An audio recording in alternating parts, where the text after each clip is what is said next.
Exodus 8:28 through 29 says, Pharaoh said, I will let you go that you may sacrifice to the Lord your God in the wilderness, only you shall not go very far away. Make supplication for me.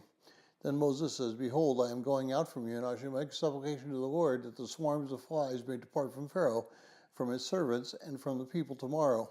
Only do not let Pharaoh deal deceitfully again in not letting his people go to sacrifice to the Lord.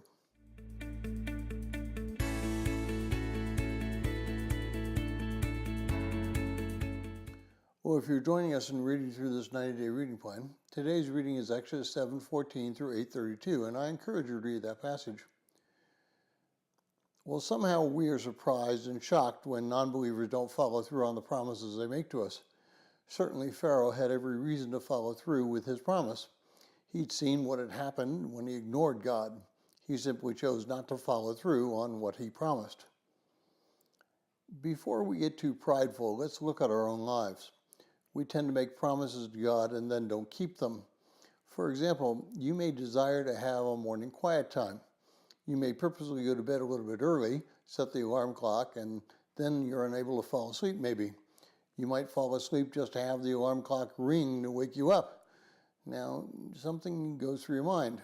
You'll say, God will understand. I'm tired. I didn't get sleep. God surely doesn't want me to fall asleep at work. I'll make it up tonight when I come home. Of course, we all know what happens when we come home. We fail to do the thing that we promised God that we would do.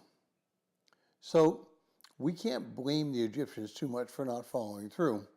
Many times we do the exact same thing. Not to the same extent, but the same thing nonetheless. We have to make a decision.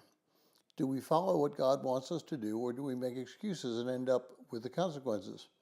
Each one of us needs to ask the question, does God want us to have a life that is consistent in communication with Him? When we fail to do that, the only bad thing is that bad things happen.